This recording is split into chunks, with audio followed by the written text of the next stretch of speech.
What if the Sacramento Kings won the 2022 NBA draft lottery? Do they take Chet? Do they take Jabari? Do they trade the pick? There are so many options. It's a great problem to have. But one thing it's not is simple. And to talk through all the different options that would overwhelm Monte McNair and the Kings with number one overall, my friend from ESPN 1320, Damien Barling, joins me. We're going to talk a lot of scenarios, moving down in the draft, trading for a star, not being able to find a star worthy of number one overall realistically, drafting a player that's going to make that big of a difference that the Kings are looking for. It's all on today's episode of the Locked On Kings podcast. You are Locked On Kings, your daily Sacramento Kings podcast, part of the Locked On Podcast Network, your team every day. And now, ladies and gentlemen, it is that time for another episode of Locked On Kings. Hello and welcome into Locked On Kings, your podcast hub for Sacramento Kings coverage all regular season and all off season. If you're looking for in-depth analysis, game-by-game breakdowns, highlights, interviews with local and national experts, full coverage of your Sacramento Kings from January through December, this is the place for you, part of the Locked On Podcast Network. My name is Matt George. I have the privilege of being your host here. Just wrapped up my 8th season covering Kings basketball. Currently work for ABC 10 News in Sacramento, and the offseason, especially before the draft lottery and the draft itself, that's the time for hypothetical scenarios. And rather than completely flood you with 1,000 hypothetical scenarios that many of which we're going to go through, D'Lo and I are going to go through on today's Locked On Kings podcast, I like to pick and choose major ones that I know people would have an opinion on. So as much as you're going to hear D'Lo and I talk about scenarios, trade targets, what the Kings could do with number one overall, I want to hear from you, what you would do if you were Monte McNair with the number one overall pick in this draft. You can send that to me at any time at MattGeorgeSack on Twitter. Email me, mattgeorgesports@gmail.com, or leave your thoughts in the YouTube comment section down below. But D'Lo and I had a lot of fun with this conversation. Also, my head hurt by the end of this conversation, just with the amount of options that the Kings would have, and really the amount of pressure that would be on Monte McNair to there's no way, you can't not get this right. We thought Vlade failing with the number 2 overall pick in the 2018 draft was significant. If Monte McNair somehow botches trading or drafting a player with number 1 overall in this year's draft, he might as well kiss not just his career in Sacramento goodbye, but maybe his general manager career, period, goodbye after just one stop. D'Lo and I had, again, a lot of fun with this conversation. I think you will as well. Hope you enjoy it on today's Locked On Kings podcast. I think we all agree the Sacramento Kings need a little bit of luck. And what more luck could they get than having a top draft pick fall in their laps? Not that that didn't happen just a few years ago in 2018, and we know what the Kings were able to do with number 2 overall. The problem is it was number 2. It wasn't number 1. Had Vlade had number 1, hey, we all know he would have made the better decision, right, D'Lo? Damien Barling. Everyone had messed it up. ESPN 1320's Damien Barling, the D'Lo and KC, back with me here on Locked On Kings. We're going to have a little fun with the hypothetical of what if the Sacramento Kings win the lottery, Monte McNair gets his hands on the number 1 overall pick, because in years past, maybe in like a Zion draft, it's obvious what most teams would do with that spot. But with the situation that the Kings are in, trying to improve their team and add to their team right now to make the jump they're looking to make into the playoffs next year, trying to add to a Fox and Sabonis core, a very different position than most number 1 overall teams who are looking to kind of restart and add a young star to build around. So D'Lo, I genuinely wonder what Monte McNair would consider. I mean, he'd probably consider all moves, but what he would be most intrigued by with the possibility of winning this number 1 overall pick. Yeah, it's something I've tried to figure out as we get closer, to the lottery, and obviously as we get closer to the lottery, we get closer to the actual draft, and you read through these different mock drafts and different people's opinions on, the players at the top, and the players are mostly the same, right? In some form of or fashion, the order, no matter the order, it's Chet, it's Paolo. Jabari's usually up there. Like you might see Jaden Ivey. Like what I can't figure out is, like, are the Are we sure who the top 3 picks are? Are we sure who the top 4 picks are? And are those top 4 picks like game changers, right? Just absolute game changers. And then how you grade those out? Like this is a scenario we've gone over a couple of times where if you're Monty McNair, because we often talk about, I don't know that a draft pick is really the big thing that this Sacramento Kings team needs. Maybe you package that draft pick with Rashawn, expiring contracts, you send it somewhere else. And it's always with, let's get into the top 4 or the top 3. It's like, okay, run with that. That's the hypothetical here. We're getting all the way to number 1. I see Chet Holmgren's name brought up all of the time as number 1. It's like, okay, I watched Chet a little bit at Gonzaga. Like I'm not going to pretend to be a film nerd on Chet Holmgren. People seem to like him. James Ham really likes him. Isn't he a center? 7-footer. Yeah, we got that, right? Don't we have that locked down? Okay. All right. No problem. You got Paolo there.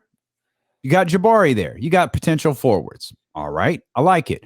What's the grade on those two? Because that's where, we start to, that's like the best available versus fit conversation. Yep. My thing is always if, you grade these players out and we'll go 1 to 10. You grade these players out and your best available player is an 8.5. You graded that player out, not as it pertains to your team, but just as a player, you graded that player out as an 8.5. And the best available is graded out as an 8. In that situation, to me, or best fit, excuse me, best available player, 8.5. Best fit is an 8. In that situation, to me, you take the fit, you take the 8 because the discrepancy in grade isn't big enough. Now, if it's an 8.5 to 7 or a 6.5, then maybe that's different. Is Chet the consensus number 1 overall pick? Can one of these forwards be the number 1 pick? Are any of these top 3 or 4 game changers, like legitimate game changers?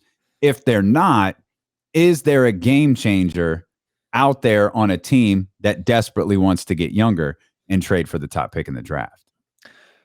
The best fit versus best overall talent conversation we have every single year with the Kings being in the lottery every single year. Yeah. But I think the reason why we have it so much and we've had it so much is that the Kings haven't had number 1 overall. And what I mean by that is I don't know if you have that conversation when you have the number 1 overall pick, because in Monty McNair's scenario there, if the best available isn't the best fit, then the number 1 overall pick is going to have significant trade value. Maybe you're not going to get specifically what you're looking for or the ideal. Like you're not necessarily going to always get a star for number 1 overall. Like some people believe you automatically get those offers like it's a game of NBA 2K. But I don't think McNair necessarily would have to work or worry too much about best fit versus best overall talent with number 1 overall, because I think he's going to have more than enough trade options at that point. I don't know what those options are, and we can talk about hypothetically what we feel number 1 overall is worth in the NBA at this point in time, what the Kings could get for it.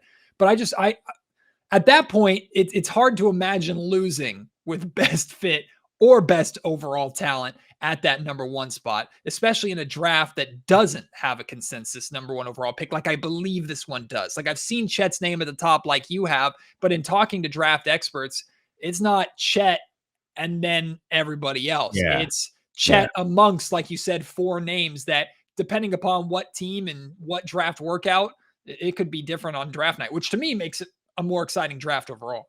Sure. Yeah, no, I completely get your point. I wonder, with the way that you just laid this out about that consensus not being there, doesn't that in and of itself devalue the number 1 overall pick? Like if it was Zion, wouldn't the value of trading that pick be greater? If it was any other number 1 overall pick that this is a number 1 overall pick, this is a guy, you can't trade this guy, you can't pass on this guy, doesn't that increase the value of any potential trade offers? Yes, if that player that we know is consensus number 1 overall is so good that so many teams are transfixed by him. by it. But I also could see, and this is kind of Monty having to play his cards and play the value a little bit.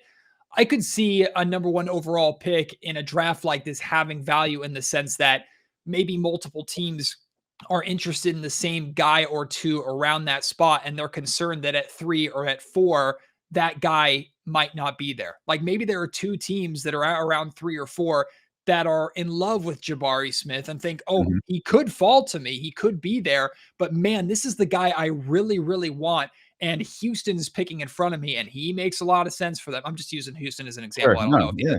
like, oh my God, I'm gonna panic, make a move to try and move up so that I know I can get that guy or get my guy. I wonder if that's the way you can play value. But to your point, I think No, yes, it does have more value if it's like a Zion or a proven if it's LeBron James on there. Like, no, that's a great point. Like we talk about trading players out, or trading out of that draft spot, and you're like, I don't know what player lands you, like what player you trade for with the number one overall pick in the draft. Like, I don't know who that is. I have no clue. It's a player that we don't know is available, right? It's a player that's really good that has no idea they're about to be traded. That's who that number one pick is for. But I think you make a great point in, referencing like potentially in Orlando, like I've got to move up, right? Like if Sacramento was number one, or Houston's number 2, Orlando's number 3. Orlando's like, I got to make sure I get my guy. I have to move up 2 slots. I have to trade with Sacramento. That creates an interesting I love the situation that creates, because then you've got a team that needs you, right? You've got a team that's desperate, and you can tell them, oh yeah, you're interested in that Jabari kid. Yeah, me too. Me too. I heard Houston was too. Like, I don't know, man. You're Monty McNair. You look at the draft board. Yeah, I like Jabari. I like this Jaden Ivey kid too. Okay, maybe we do a little. I really like this Pancaro kid. Like, we do a little switch here. With that, you're able to probably acquire, a player from their roster that you like, another first round pick next year. It's a game of how bad do you want it? Like, how much do you need this guy on your roster? How worried are you that the team in front of you is going to take him? It creates great leverage within the draft. But again, it's one of those situations where things, you said it at the top of this conversation, Kings are going to need some luck in that, right? You're going to need someone to be enamored with a player, and then you're going to have to make that team believe that you're enamored with that same player, and that perhaps that a team between you is also enamored with that player. Like, it's a, draft season is lion season. We've been watching it in the NFL for the last week. All of these stories about who's going to be drafted and who's going to be traded and all these different things are going to be done. You always hear these stories around draft time, but that's an interesting scenario. I like that one. Planning for this That might conversation. net the most return, by the way. It could. It Yeah, very well can could. absolutely, a team that really wants a player in this draft who already has a high pick, like we'll say someone else within in the top 5, that could net you a pretty good return right there. Quick pause here as I tell you about a great sponsor of the Locked On Kings podcast, a relatively new sponsor of Locked On Kings, and that's Shady Rays, an independent sunglass company that gives you the features of a $200 pair of sunglasses for a fraction of the price. That means polarized lenses, well-constructed durable frames, and premium high-end finishes. Also, something you won't find anywhere else is Shady Rays' insane protection program. Shady Rays includes lost and broken protection on every pair. They will send you a brand new pair if you lose them, no matter what happened, no questions asked. Give them a try, and if you don't love them, you'll pay nothing.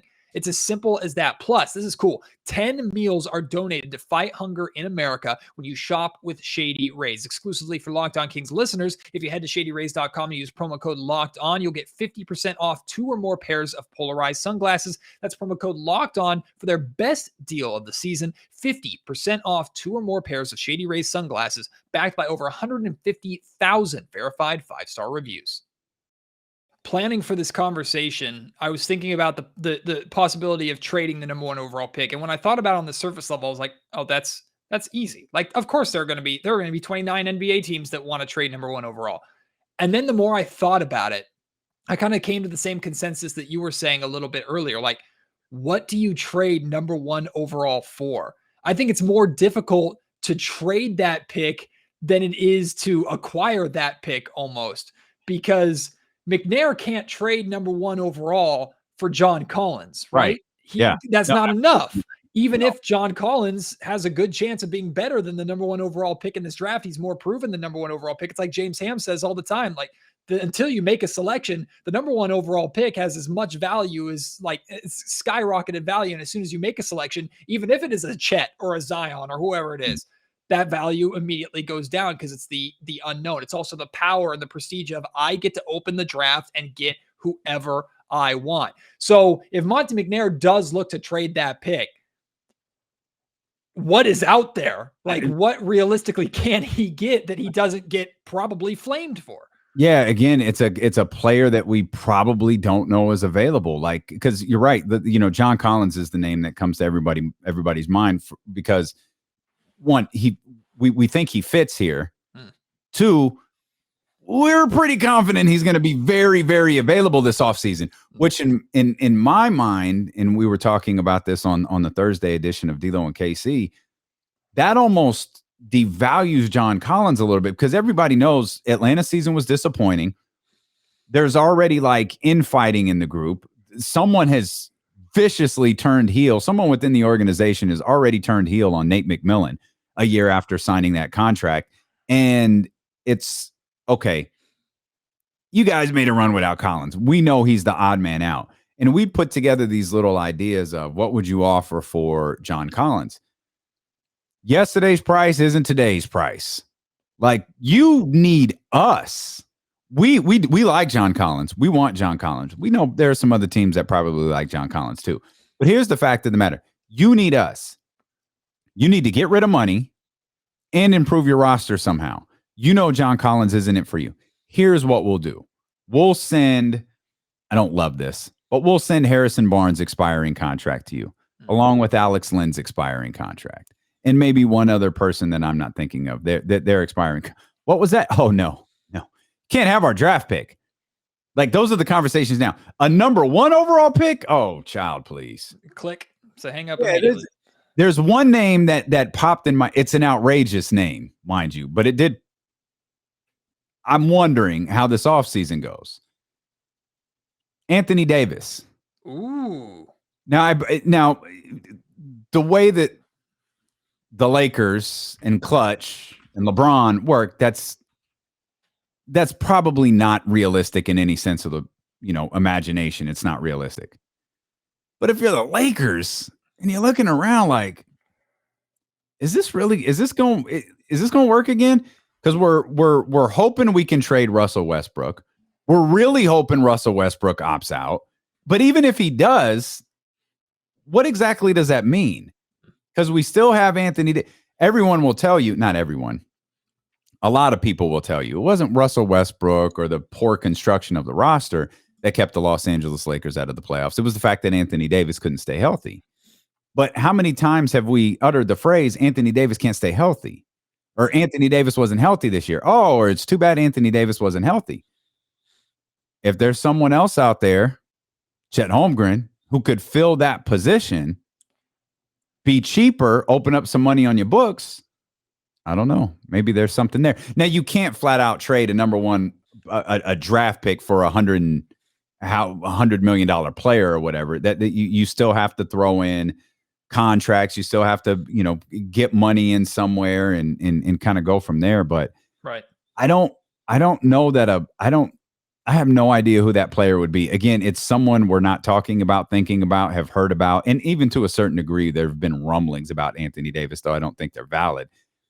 I don't know who I have no idea who it could possibly be. See, I'm thinking like tier or level of player, and a name that popped into my head immediately that also felt outlandish, but it actually doesn't work is Bradley Beal.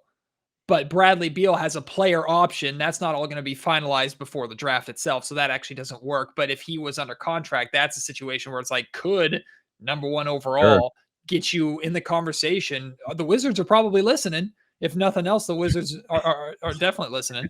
The Wizards are doing it. They're like, done. The Wizards are doing it. It's the Kings that are like, yeah, we kind of need to sign you to a contract right now. Like, you got to opt out of this deal. And again, that's not how this works, but you got to opt out of this deal, resign. You got to have these kind of wink promises that you hope you don't get bit in the butt about. But, again, that's another good name, but is it like Paul George or Kawhi in LA? Is it I think they're running it back. Like, I think so too, but is it like Chris Middleton in Milwaukee? Like, I'm trying to think of tier of player. So Chris Middleton is interesting because of his contract status. You just assume his contract comes up, when he becomes extension eligible, he's just going to get an extension, especially if the Bucks win this year or the Bucks are in the finals. You don't want to break that up. Or what perhaps would be his greatest bargaining chip, if they lose to Boston. They lose to Boston because Chris Middleton isn't there. Man, that puts Chris Middleton in a good position. Yeah, that's certainly a tier for him. That's certainly the type of player that you would probably look at. But again, no one's talking about moving on from Chris Middleton. What about Utah? Is Donovan Mitchell, pairing him with Fox in the backcourt, is Donovan Mitchell enough to say worth trading number 1 overall? Yes, absolutely. Absolutely. I mean, yeah, you do it in a heartbeat. I don't know if Utah does, but Utah might not have a choice. Like Utah, like we're almost certainly witnessing the end of this version of the Utah Jazz. All of these talks and rumors out there about Quinn Snyder, none of them have been shut down. Like the Utah Jazz organization is like, this is ridiculous. What are you talking about? Look what Quinn Snyder's done for us. This is absurd. None of that has happened. I think when the series ends tonight, or if you're listening, no matter when you're listening to this, I'm confident the series is ended. It's over. Well, Quinn Snyder might have been fired by the time that you're listening this, or the Jazz and Quinn Snyder have mutually agreed to part ways. That's not the only thing that's going to happen. I believe they're going to start with Rudy Gobert because for some reason, Rudy Gobert is like the most hated player in the league. Like I can't figure it out. Like he's taken the mantle from Austin Rivers and people just seem to really dislike this guy. He got stung by a bee today or something. His own bees don't like him. And so you've got that, like, I don't know, man. It feels like that team is in it's in the beginning of a pretty big restructure. I think they're going to attempt to restructure around Donovan Mitchell. But Donovan Mitchell, and again, this might not mean anything, but Donovan Mitchell may very well go to them and go, F this, get me out of here. Yeah. Like, you could do whatever you want with Rudy Gobert. You fired my coach, just get me out of here. I mean, that's the power of the number 1 overall pick, though, in the sense that immediately it puts you into conversation for names that the Kings have no business being in the conversation with. Like we were, if number 1 isn't a possibility, which it's like a 5% chance or something like that for the Kings, and maybe even less. It's like 3% actually. So like the reality is this is probably not happening, but it is possible. We've seen crazier things before. If it doesn't happen, we're talking about the Kings landing John Collins as potentially like the biggest, best move that Monty McNair could pull off this offseason. If you get number 1 overall, John Collins becomes an afterthought. That's what's crazy about the number 1 overall pick. But again, it's a good problem to have. It's an overused cliche in sports, a good problem to have because it's still a problem. But I genuinely wonder how difficult it would be for McNair to find a realistic way to move that number 1 overall pick. I have a hard time believing anybody who gets number 1 overall in this draft, most likely, I mean, the top 3 teams with the best odds right now are all taking a player and saying, thank you very much. But I just don't know in any draft, let alone a draft like this, how it's possible to trade number 1 overall and to feel good about it right away. I just don't know if that exists or we've seen it before. Yeah, I can't think of I'm sure they're out there. I can't think of when we saw it. I feel like we see it in the NFL, all of the time, but there are so many positions that you have to fill. There are so many there's so many different things that you have to do. You see a lot of movement in the NFL draft. You see, if you have a franchise quarterback who was hurt, you see a lot of movement at the top of the NFL draft. I don't feel like you see that very often in the NBA draft. And a lot of that has to do with in my opinion. A lot of that has to do with like salary structure. Part of the Tyrese Halliburton thing for Indiana. The De'Aaron or Tyrese. Like, well, an Indiana Pacers that's trading DeMontis Sabonis, that's looking to kind of rebuild and start over. They don't want to rebuild with a player that's got $140 million coming their way. They want to rebuild with a player on a rookie deal. And that's part of the appeal of being at the top of the draft. If you're confident in those top 3 or 4 picks, you hold on to them because they could be really, really good. And if they're going to be inexpensive. They're going to be inexpensive for, the first 4 years, and they're going to be a little bit more expensive after that. But it's not until the third contract where it gets like super expensive.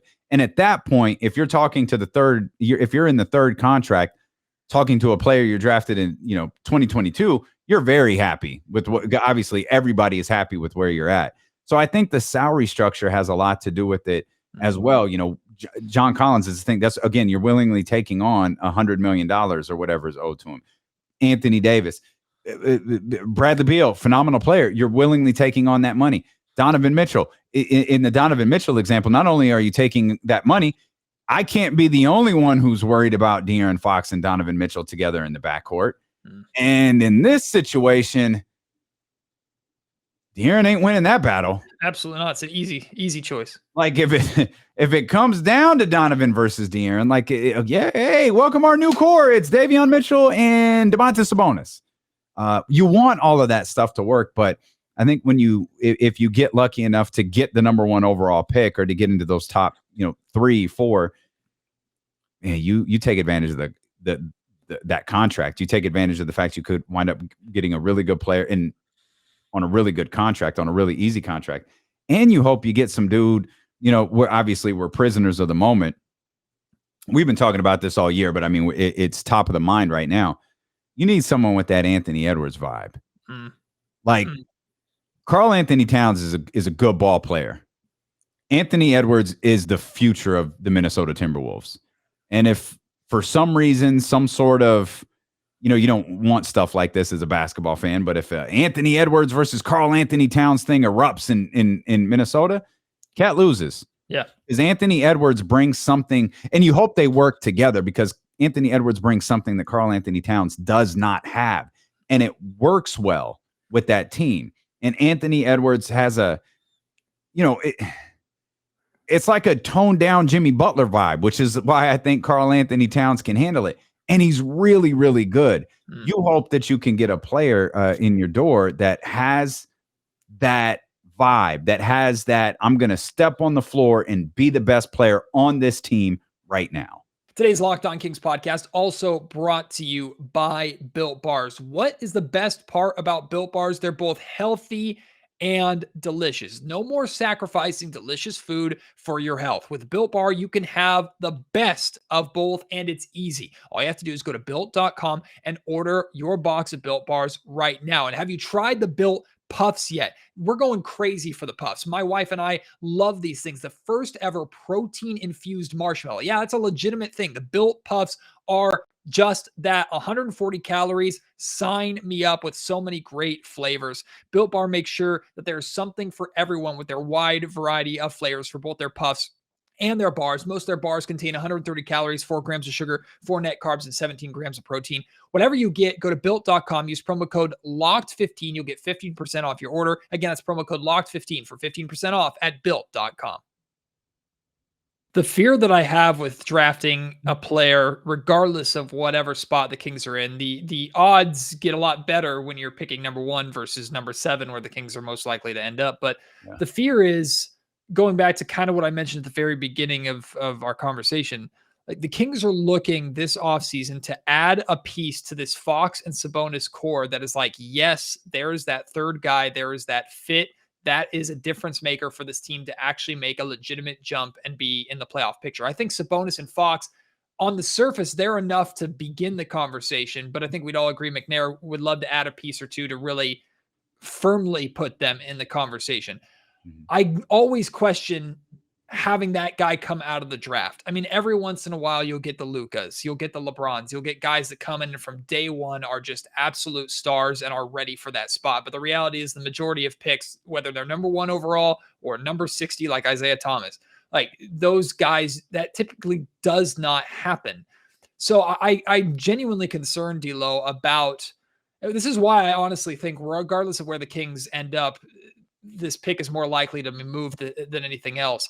Having the expectation for any player, number 1 overall or otherwise, at 19, 20, 21 years old, coming into the NBA, expecting to make that big of an impact, even if it's just as a third option on a struggling NBA team like the Kings are, I just think that's a lot to ask anybody at this point.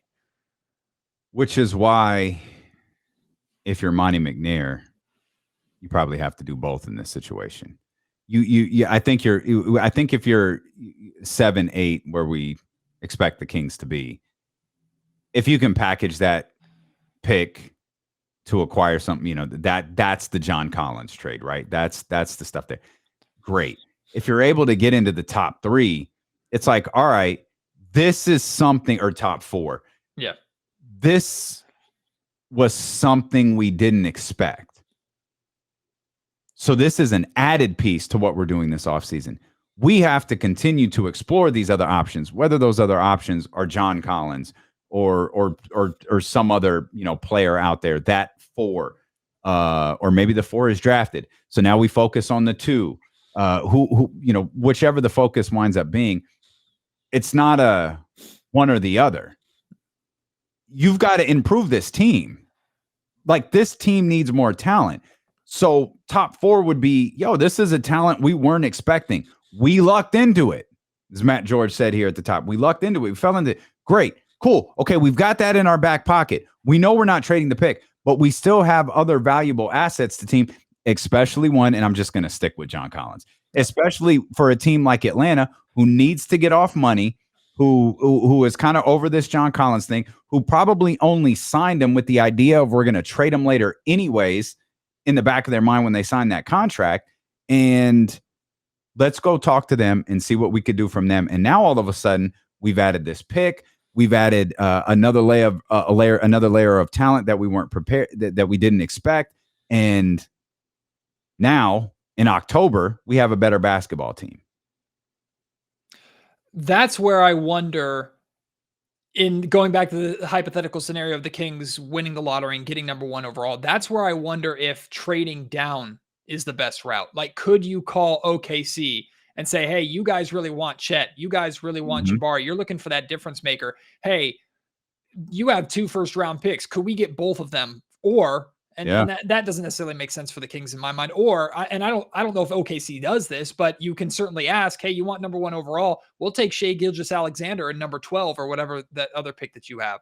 Like, you can start to make that request. Suddenly, you still have a first-round pick that you can take a player that hopefully helps the team, and you get that 3rd star. And Shai's that example, maybe Shai is the guy.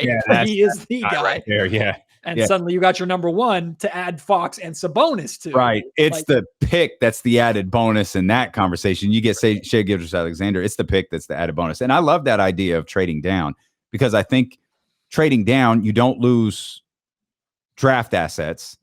You, in almost all certainty, you acquire them. And then if you can get now talent, which you still need, that's a big bonus. I mean, Houston, I think the Christian Wood question is still out there. Like, could he be a fit here? Would he work in the Sacramento situation? I love the Shai Gilgeous-Alexander idea. I don't know what Oklahoma City's doing. Like, I don't know if their plan is to build. I have no idea what their ideas are with him in the future. But I think trading down does make a ton of sense because of the problems we outlined earlier, where it's like, okay, what player are you trading him for then? What player are you trading that pick for? Because you can't miss on that either. Just like if you make the selection, you can't miss. Right. If you make a trade, you really can't miss. This is less of a conversation or an idea for the Kings. Well, hell, I mean, we'll keep it in the Kings realm, but this is any question to ask of whoever gets number 1 overall. The New Orleans Pelicans have the best odds at number 8 which is the Lakers pick. Does number 1 get you in the conversation for Zion? Like, do the Kings consider moving down to 8 and taking a Zion or Brandon Ingram? Like, is that even possible? So there's, in my opinion, there is zero chance New Orleans entertains anything that involves Brandon Ingram. I agree with you 100%. That's why I said Zion first. Yeah, I don't think the same is true for Zion. I think at the very least, they'll take the call. They'll have a conversation. Zion is he's such a odd unknown in the sense of he's essentially like, did he miss the entire season? Like, I think he missed the entire year. And it took him till like last month to dunk, Apparently. apparently. He's dunking and he's, warming up in front of fans and all of these different things. But when he plays, and he's like 27 points per game. Like, when he plays, he's a bad dude. And he was hitting threes too. People forget he was hitting threes. Yeah, I don't know. I'd really have to examine the fit. I mean, again, I that's a tough one. Yeah. That's a tough. Ingram in a heartbeat, but New Orleans is like, no, we're bye. Don't call me again, like ever. That's dumb. But I think Zion is a sneaky, interesting figure to watch this offseason because there's enough stuff coming out of New Orleans to believe it, right? Mm-hmm. Okay, at the very least, there's something. How big is it? I don't know, but there's something there. I think he's an intriguing player to watch this offseason. I don't think it's a route that the Kings would take that makes too much sense for the Kings, but hey, OKC wins the lottery, Orlando wins the lottery, Detroit wins the lottery. Like, maybe that's something that they entertain, and maybe that phone call is had at some point. But all these hypothetical scenarios that we're going through in 30 minutes, D'Lo, maybe this is why it takes so damn long and takes every second of the draft clock for these teams to make these decisions. I have maybe a little more respect for general managers and the job they do on draft night at this point, even though Shams gets it with 2 minutes left. Yeah, I'm sure. 2 minutes left on the 3 picks before. Good point.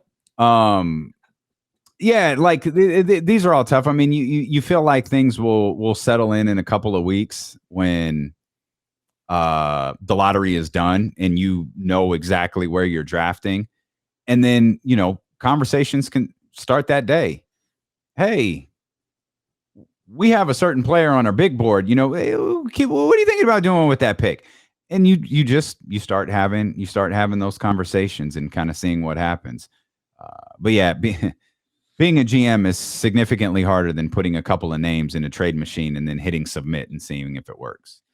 Don't tell Twitter that. Twitter will always overcome, because NBA 2K has a trade machine themselves, and it makes it easy based off of a star rating. So you never know what you can get when De'Aaron Fox, you turn him into a 5-star player in one season on rookie mode. But D'Lo, I appreciate you. These are fun hypotheticals that I want to continue to have over the course of the season. We'll definitely have you back on, and these are conversations that I know you and your partner KC like to have on D'Lo and KC Monday through Friday, noon to 4 o'clock. You guys are having a bunch of conversations right now. You actually had a recent conversation with your producer, Jesse, that inspired me to have Jesse make his debut on Locked On Kings next week. Oh, very nice. We're going to talk about the possibility of the Kings going after Victor Oladipo in free agency this offseason, because it intrigued the hell out of me. And you brought up, if we're going to talk about Victor Oladipo, brought up, you got to talk about DeMarcus Cousins too. And I know that'll get us some reaction. The same, and I mean, obviously you could talk about it with Sacramento, but if everybody, I saw, I think it was Woj, Victor Oladipo. I think he's on Woj's podcast or Shams, one of them. He's on one of their podcasts. The resurgence of Victor Oladipo. Oh, really? Okay, he played like twice. I feel like we've heard that 3 times. That's fine. Hey, that's fine. I like Victor Oladipo. If we're doing that, let's do it with DeMarcus Cousins, who did a fantastic job of backing up the soon-to-be league's back-to-back MVP. Huge thank you to D'Lo for joining me here on Locked On Kings today. I had a lot of fun with this hypothetical conversation. Again, now we want to hear from you. What do you think Monte McNair would do or should do with the number 1 overall pick if the Kings were to win the draft lottery here coming up in just a little bit. Let me know. I'm at George Sack on Twitter. Email me, mattgeorgesports@gmail.com, or leave your thoughts in the YouTube comment section down below. And check out the D-Lo and KC show on ESPN 1320, noon to 4 o'clock, Monday through Friday. Phenomenal show. They have a lot of great fun conversations about the Kings, about the Niners, about all professional and collegiate sports. Go and check that out. I really think that you will enjoy their radio show. If you do not already, you're truly missing out. And you don't have to live in Sacramento to listen to it. You can hear it on the Odyssey app at any time as well. Looking forward to having you join me on the next episode of Locked On Kings. Can't wait for that. Until then, my name is Matt George. You have been listening to the Locked On Kings podcast, part of the Locked On Podcast Network.